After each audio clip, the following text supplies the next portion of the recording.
and welcome to another episode of Let's Talk About Mental Health. I'm Nels Kloster. I'm an addiction psychiatrist, and I work throughout southern Vermont. And I'm Robert Stack. I'm a licensed alcohol and drug counselor.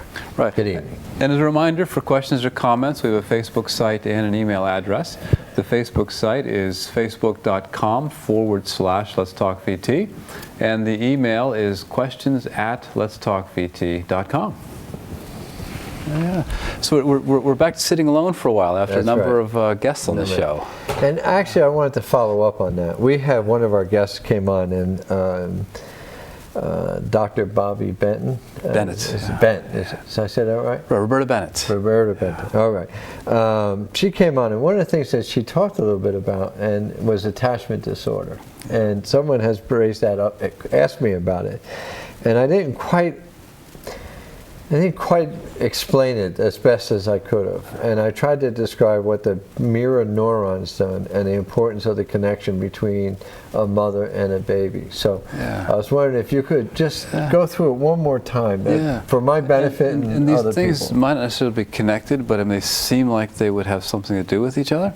I mean, one of the things about the mirror neurons is where they really found these out is, I'm not sure I'm pronouncing it, was macaw monkeys. And what they found was that certain areas of their brain lit up either when they were doing an action or watching somebody else do the same action. For example, it's very close to the stripped area in the brain where motor skills are found to be controlled. And most of the time we either we do something or we sense something. And with these mirror neurons, what they found out is these light up, so whether I am sort of making a gesture, then the same areas in your brain that would make a sort of gesture are starting to lighten up as well. So the idea is that action that the one monkey is taking are actually having activity in the same neurons in the brain that would make that action themselves. So that seems to be, I'm not sure if I'm explaining that very well. That's all right, but so when they talk about mothers holding the baby, making eye contact, how important that was, and she was like, I've seen now where I was talking to one mother, and she said she had the baby almost all the time in a sling, attached to him, around her all the time. It was sort of, this is part of that theory. Now, we have millions of neurons, right? We have different types of neurons in different areas of the brain, right? Is that right? Yeah. And so these are neurons that are associated with touch, but also with eye contact. Is that right? It is how we sort of understand and sense each other. So if I'm doing something and you're watching me do that, we're going to be lighting up similar areas in our brains, either through my doing that or you watching that. So in this way we sort of share certain experiences, and this is something that people are thinking might explain our evolution as social animals who are so well connected to each other. Now, is that the experience of love and acceptance? I mean, it's one thing to say the brain lights up. I mean, okay, so there's activity in the brain, but aren't you saying that that's where, because think about it this way, when they talk about attachment disorder, they're saying that that thing doesn't happen, and that becomes the birth, or at least part of the origin of later problems in life. Yeah. Is that right? Well, I think as we often see, even if you look at sort of, say Freud, for example, looking at his theories, psychoanalysis, and the idea of the ego, which was sort of our sense of ourselves, the superego, which is sort of the parent that we hold within ourselves, and the idea of the id, which is sort of these very deep, sort of primitive drives of ours. That was all sort of a theory based on observation and trying to make sense of what goes on in the brain. In the unconscious. In the unconscious, or just why people act the way they do. And then as we learn sort of more about anatomy, you can almost start to see how various structural areas within the brain tie into this. So I think right now with the idea with the mirror neurons, for example, so far they're saying that they seem to most strongly be present in, say, non-human primates, like, the monkeys, chimpanzees, for example, and they're not quite to the point of finding those same structures to the same level within humans. So this might just be the sort of thing where we observe a behavior like attachment and events that happen to help form those sorts of attachments. And maybe this is something that we'll be seeing down the line, gives us the idea of how that works in the brain. because we know with, I mean, I think one of the ideas with mothers and attachment, and even with teens feeling so attached to each other, it's been more focused on the neurochemicals, the brain chemicals that seem to be increased during those sort of stages in our life. So oxytocin being one that is really flowing when a mother is breastfeeding and the baby is born. This seems to be higher when we're at those sort of very intense areas of attachment. But when they talk about, and I know I keep saying this, but when they talk about a disorder, they're not talking about a psychiatric diagnosis. What they're talking about is a functioning. Something's not right in what? In relationships, social relationships? Is that what they mean when they talk about a disorder? Yeah, well, there is a, what is it called? In the Diagnostic and Statistical Manual, at least in the 4th edition, there was something called, I think, intermittent attachment disorder. Okay. And so there is, you know, something in there that has so there is a name. psych diagnosis with that idea of I mean, I've never been, you know, a lot of us are not a fan of the DSM, so I'm certainly not a scholar about that. But if you look back into sort of earlier psychological theories and some of the you know, sort of early founders around psychiatry and psychology, in this case a woman named Mary Ainsworth, and she did a study looking at how mothers and their children were attached, and she put them in a room, and the mother and child, there'd be toys there, and the child is playing with the toys, interacting with mom, and they sort of looked at this, the fashion of that, the way the interplay between the two of them. And then a stranger would come into the room. And then they would watch how the interaction between the mother and the child changed, how long would it take the child to sort of soothe itself and get back to playing with the toys, whether it clung to mother or not. And then the mother would leave the room, and they would see how the child reacted, and the mother would come back to the room, and they looked at the way that they, say, reunited. Whether the child had a brief moment of needing to be reassured, oh great, mom's back, okay, I feel better, now I'm going to play with these toys, or whether they did not even go to the mother when she came back to the room, or whether there was this sort of what's called ambivalent or undecided interaction between the two of them. And they did this with different mother and children, different pairings, if you will. Right. And so one mother is very interactive with their child, and they play with each other, and they're very good with each other. Did they have more success with the stranger? Well, exactly. They seem to be more self-assured. Okay. So you talked about what were called secure attachments. Okay. And the idea behind that was that the child got their needs met going through the developmental stages. Whether it might have been around nourishment, getting fed, a diaper being changed, for example, their needs being met. In which case, then these children grew up to know that I can count on another human being to take care of me. So they became secure because they had that trust going on. And then you would have some of the children that, as the theory goes, that never knew what to get when they went to their parent for reassurance. Maybe the parent struggles with their own mental illness, personality style, depression maybe, and the child would go to get needs met and might have the needs met, might be rebuffed, might actually be harmed, in which case they never quite knew what they were getting going to the parent. And so that sort of skittishness, or what we call ambivalence, you know, I can't decide yes or no, black or white, go to, go away from. And that played out then in this scene, this experiment as well. Now you talk about one study, but is this fairly well accepted theory? I mean, is this something this is a classic. This is absolutely a classic story. And it's been duplicated, and people have seen maybe? And it keeps on in the theories as well to look at then style of relationships for once we get older as well. That we tend to match up with people who then are maybe the other the puzzle piece to this sort of a thing. So somebody who is rather sort of detached might pair up with somebody who has a high need for reassurance, in which case that dynamic seems to play on throughout adult relationships as well. Okay, thank you. Yeah, it's fascinating I don't stuff. quite get it. I mean, I do sort of get it, and I understand the importance of that connection. And I know, and I've listened, I mean, I've been to workshops and seminars, I hear people talk about the importance of the attachment and attachment disorder, and whether or not this is the birth of other illnesses, psychiatric illnesses, or even addiction or dependency. We it's never really clear about it. I mean, we learn how to get along with other people. We are, how well we're taken care of when we're young ties into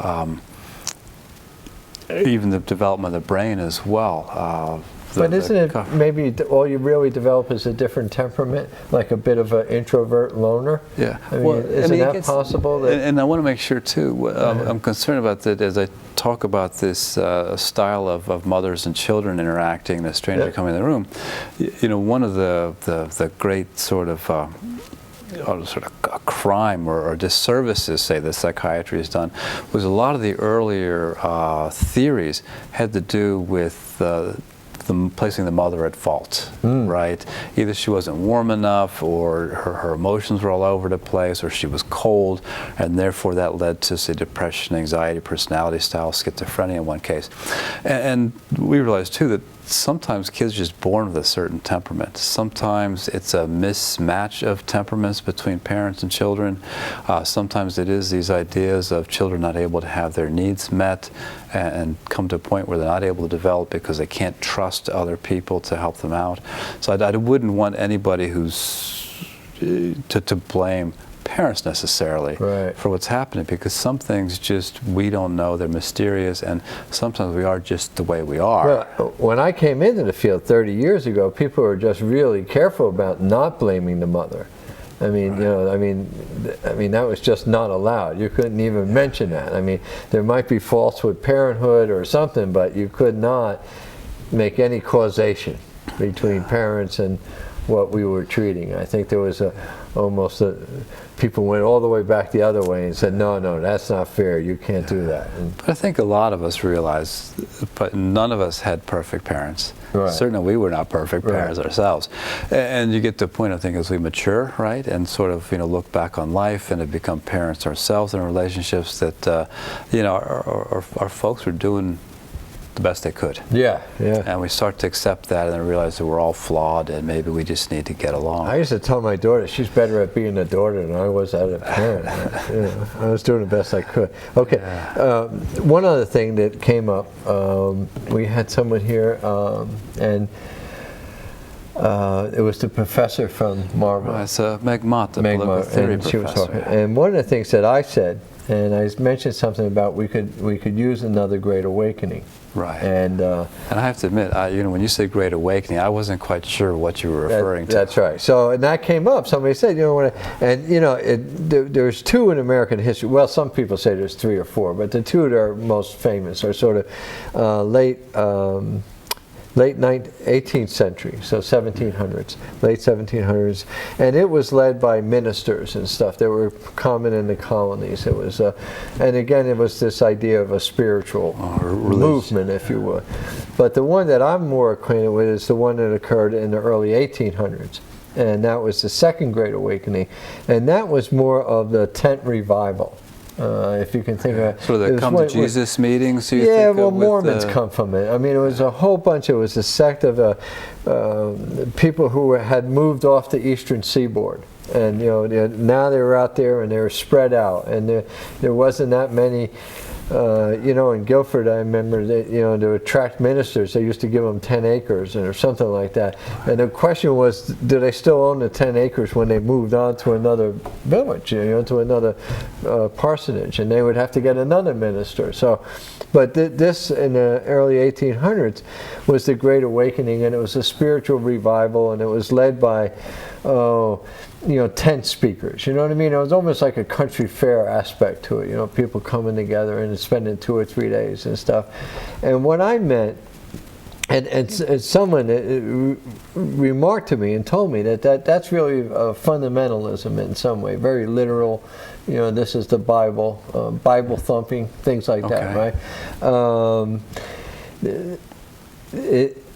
What I was thinking about when I said Great Awakening was more this idea that we have become such a secular society on some level. At least my perception, it might just be the world that I know, that there needs to be a rebirth, if you will, of people's spiritual lives. And I said this the other day, and I don't mind. I mean, I think in some ways a lot of people found fault with religion per se, and decided that this was not the avenue. But I think they also threw out spirituality when they threw out the religion. And I think that was a mistake. I do believe in something, and again, you know, I know science laughs at me, and it's all in the limbic system, but I believe in the soul. I believe in the spirit, and I think there's something to that. So it was just that what I was talking about, this desire for awakening, was not necessarily a fundamentalism per se, but more this idea that people will become more aware of the possibilities of a spiritual life, or the importance of a spiritual life. And again, you know, my training in AA, in Alcoholics Anonymous, and you know, they talk about it in the 12th step. They said, having had a spiritual awakening. And from their perspective, the spirit is within us and it's dormant. It's there, but we're not utilizing it. And part of like working a recovery program is this awakening of the spiritual life. And you know, that's how they understand it. They believe that AA is a spiritual program, right? So anyway, but that's what I meant when I shared words. So if somebody asked, you know, what I would hope for, and I don't know if this is going to happen, but within the 21st century, I would like to see another great American awakening. But I would see it in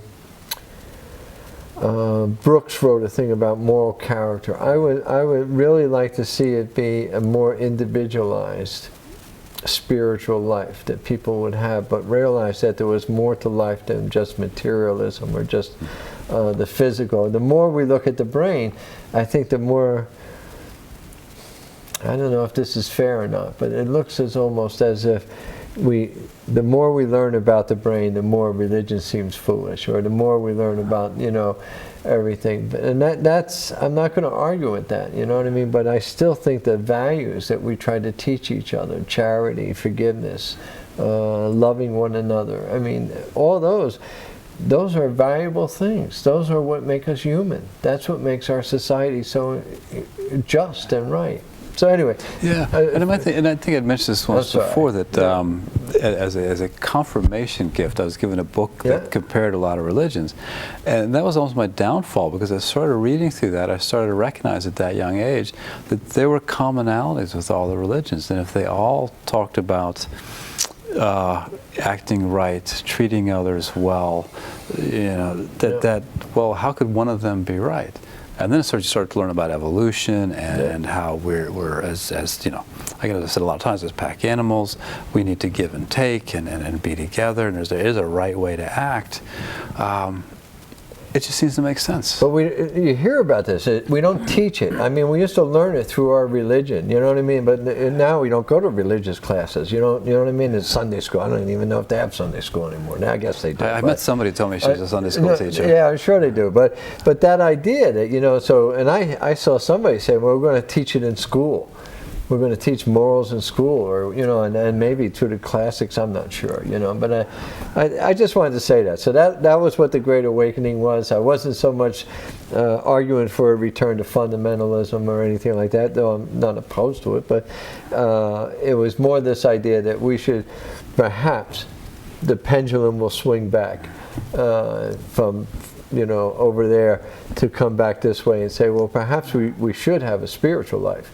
We just want to see, take a look at the whole idea of religion and how religions work for us, and whether or not you have a faith that works, whether it be Catholic or Protestant, Congregationist, you know, whatever it might be, Mormon, Orthodox, secularism, maybe, even, well, Islam, Buddhism. Yeah, they're talking about that. I mean, somebody was asking me today, or mentioned today, about is secular humanism a religion? Yeah. And anyway, I can't go there. It gets so confusing. I mean, it's sort of, well, it is. It gets like Orwellian, you know, the language becomes backwards. What it was meant and what it doesn't no longer mean. So to say that secular humanism is religion is sort of, it doesn't make sense to me. Yeah, I mean, I think that somebody's playing games with that stuff. Yeah, but I mean, we want a sense of purpose. Yeah, we want to know that there's a reason to exist.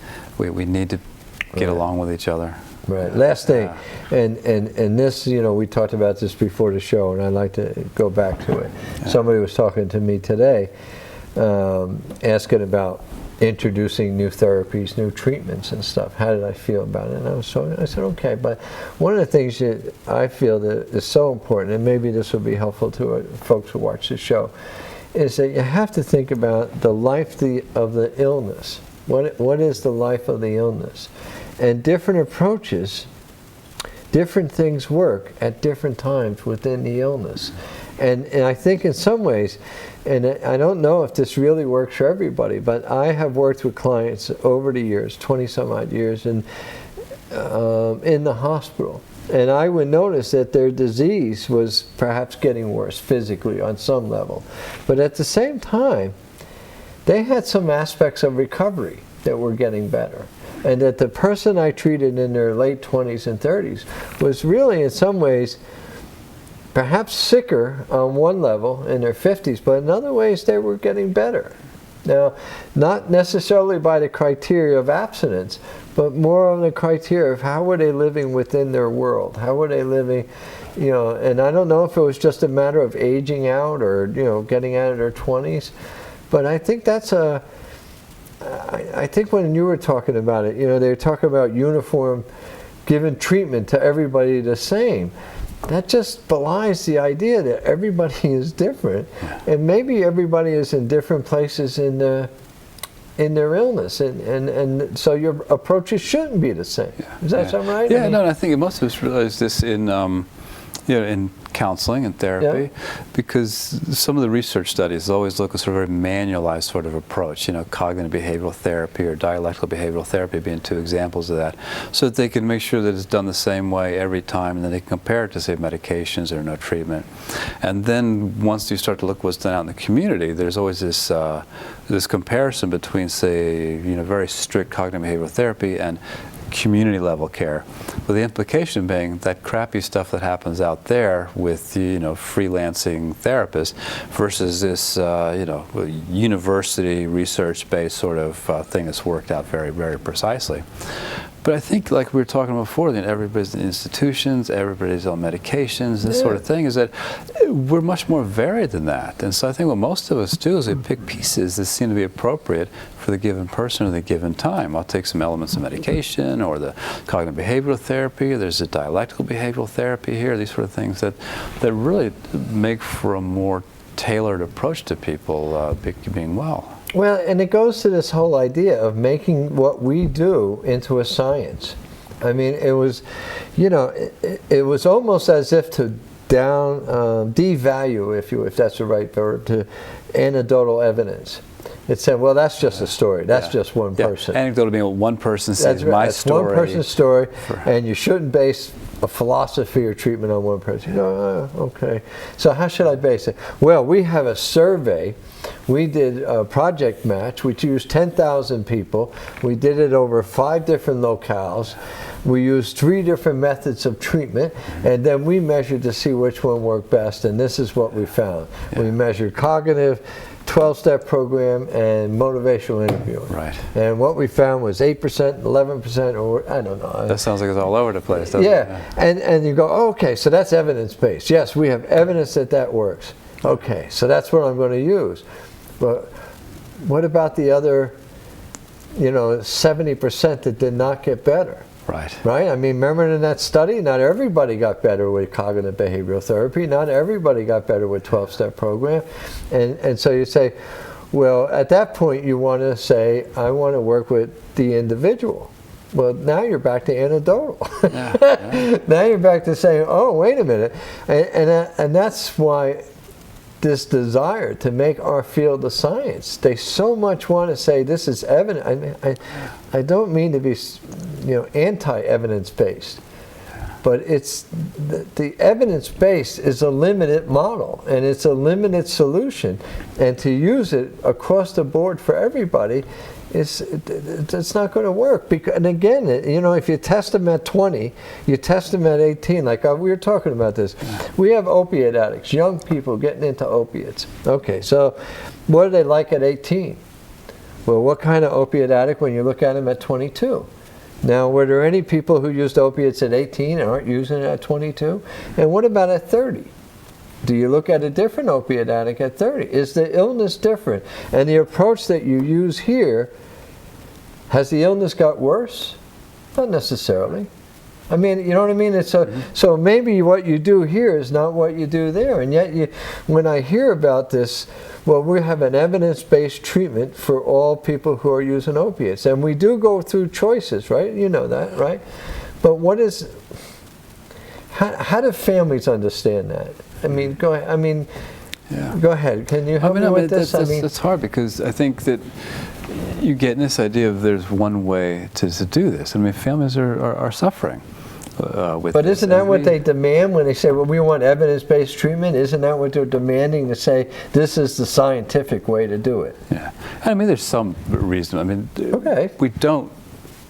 I mean, I always find it very intriguing that people can believe so firmly in what we're doing right now. I mean, this idea of giving, opiate medications like Suboxone and methadone, it seems like the right thing. We're saving lives. There's a mechanism by which you're talking about the opiate receptor system. But we've also been very certain about things in the past, like insulin comas for schizophrenia, sort of water tortures almost. Hydrotherapies. And when you look back on that, I don't understand how people with a big picture view can now look back and say, well, you know what, that stuff we did back then, everybody thought that was smart, evidence-based, and now we think it's kind of cruel or crazy. I just leave myself open to the possibility that we might have those ideas in 50 years about what we're doing right now. So to hold on to any of that so firmly, everything's got to be cognitive behavioral, everything has to be dialectical behavioral, everything has to be, medication and chemistry rebalancing sort of thing, just strikes me as crazy in itself to hold that kind of an approach. And we had the professor on, and what was her name? Meg Mott. Meg Mott, and she was talking about in a class that she taught up at Marlboro, and she was talking about a conference that she went to, and they were talking about narratives. Right. Right? I mean, and then I read that you tell, So we have a new narrative now. So that's anecdotal. I mean, no, but she said it as if, like, well, we're at this conference and we were talking about the narrative, and with the narrative, we don't really call people addicts anymore. We're not focused on the drug. We're focused on the individual. And I'm sitting here listening and saying, well, that sounds good. Yeah. You know what I mean? Like AA, they got all these stories in the back of the book. Guess what? They're all anecdotal. Well, and I think, too, when people talk about storylines, that there are maybe like 7 different plots, and that every story that you read, every book, is some slight variation off one of those very main narratives. Right, but you still enjoy reading the book. Well, you do, right? But if you look back, you can see that there's still this thread that matches. I think maybe what she's trying to say is, you're talking about, look, we can't lock into one size fits all, that maybe we can identify certain storylines or certain narratives that are a different way to look at this. And that's fine with me. But I'm just saying that brings me back to anecdotal. That brings me back to the individual and the story of the person that you're looking at in front of you. Yeah. And that is not evidence-based, I guess is what I'm saying. And then that's so I know maybe I'm talking in circles here, I'm not sure. But that's really one of the problems I have when I hear that. That it sounds as if, well, we have this science method, we have this evidence-based method, we've proven it statistically that this works. Yeah. With who? When? I got to work with a bunch of anthropologists once for about a year, and one of the great fights was the value of qualitative data versus quantitative data. So the idea of like a science experiment where you could measure so many pieces and parts and this leads to that is one way of looking at things. But the other more messy sort of thing that we see with like our therapies and looking at people's, then we take that to be a certain level of evidence to form our ideas. And they're very different types of evidence that we're talking about. Well, you told me, and I've thought about it, you said, you read somewhere, you can torture the numbers enough to get the data outcome you want. To tell you whatever you want to say. Right. Yeah. So we kind of went all over the place today, but picking up on some old ideas, some ideas that came across from previous shows. And those of you who watched the previous shows, I hope that maybe you heard the same thing and had the same question. So I hope that was helpful.